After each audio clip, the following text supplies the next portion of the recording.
शुभ सकाळ बंधुगण आज हूँ 15 जानुरी 2025 बुधवार आज सकाळ देश विदेशर प्रमुख 10टी खबर उपरे आम नजर पकाइबा। प्रत्येकटी खबर अति आपण दरकार एवं काम नजर पकाइबा पूर्व जदि आपण यूट्यूब चैनल को एपर्यंत सब्सक्राइब करना तो चैनल को सब्सक्राइब करा सहित वीडियो गोटे लाइक करूँ कारण देश विदेशर जहाँ भी न्यूज अपडेट आसो आपण पाइपर सर्वप्रथम एवं चलतु नजर पकाइबा आज न्यूज अपडेट उपर। प्रथम खबर उपर देखा श्रीमंदिर में सर्वसाधारण दर्शन आज संध्यारे 5 घंटा बंद रहिबो।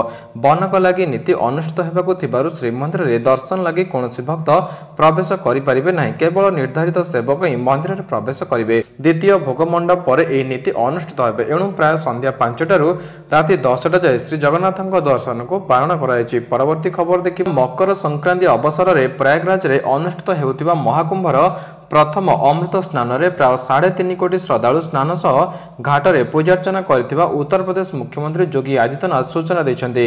प्रधानमंत्री समस्त श्रद्धालु को यह अवसर में अभिनंदन जणाइछन्ति। श्रद्धालु उपर पुष्पवृष्टि कर तांको स्वागत कराइथिला। परवर्ती खबर देखिबा आज सेना दिवस पुणे एही स्थल सेना दिवस आयोजन कराइछि।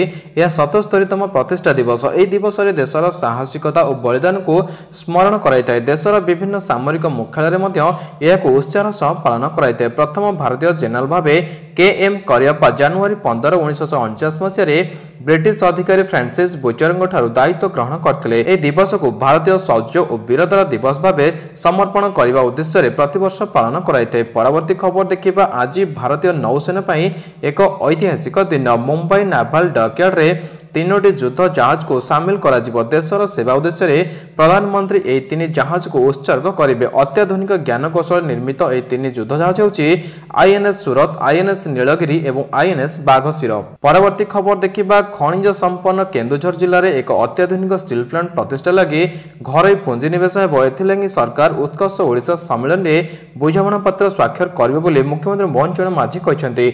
आसंता 28 और 29 तारिख में राज्य में उत्कर्ष ओडिशा कार्यक्रम अनुष्ठित हेबाकु जाउछि। परवर्ती खबर देखिबा श्री लिंगराज मंदिर में सेवायतंक भितर विवाद न तुटिबा कारणरू अचलावस्था जारी रहिछि। मंदिर प्रशासन विवाद कहीं है तार निराकरण परिवर्ते तुरंत नीतिकांति आरंभ पर गुरुत्व देउछन्ति। एणु बारंबार एपरि विवाद होछि।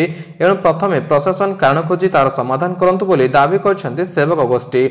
परवर्ती खबर देखिबा श्री जगन्नाथ मंदिर को वज्रपात अघटन रक्षा पाई आर्थिक व्यवस्था को मजबूत करा जिवो। पूर्वरु जो आर्थिक पीठ सब रहिछि ताहाको जांच सह तंबा फलक रे परिवर्तन करा जिवो। 2018 मसियारु एही आर्थिक व्यवस्था को संपूर्ण भावे जांच पाई दाबी उठुछि किंतु प्रशासन पक्षरु ए नै कोनोसी पदक्षेप निया जाय नै। 2020 मसिया रे एएसआई ए संबंधित स्थितिर एक रिपोर्ट हाईकोर्ट मध्ये दाखल करथिले। परवर्ती खबर देखिबा पाक अधिकृत काश्मीर बिना जम्मू और काश्मीर असंपूर्ण बोली कहते प्रतिरक्षा मंत्री राजनाथ सिंह। आतंकवादी कार्यकलाप लगी यह माटी को व्यवहार कराउछि। एठारे थिबा आतंकवादी शिविर गुड़ी को भांगिबाकु हेबो नहले परिणाम भोगिबाकु हेबो बोली नवम सेना बाहिनी भेटरन्स डे रे कहते राजनाथ। परवर्ती खबर देखिबा तेलंगानार निजामाबाद ठारे जातीय हलदी बोर्ड स्थापन कराइछि। एने प्रधानमंत्री नरेंद्र मोदी समस्त हलदी चाषी व्यवसायी को शुभेच्छा जणाइछन्ति। तेलंगाना विधानसभा निर्वाचन काल रे प्रधानमंत्री प्रतिश्रुति देथिले। परवर्ती खबर देखिबा वैदेशिक सूत्ररो आय हेउतिबा राजस्व को नियंत्रण तथा परिचालन लगी ट्रम्प सरकार नूतन वैदेशिक राजस्व सेवा आरंभ करने को घोषणा करछन्ति। अमेरिका सह वाणिज्य करुवा वैदेशिक संस्था गुड़िक देश को उचित शुल्क प्रदान आवश्यकता रही बोली ट्रम्प कहछन्ति। एबे आभ्यंतरीण राजस्व सेवा व्यवस्था द्वारा यही आय संग्रह करा जाउछि।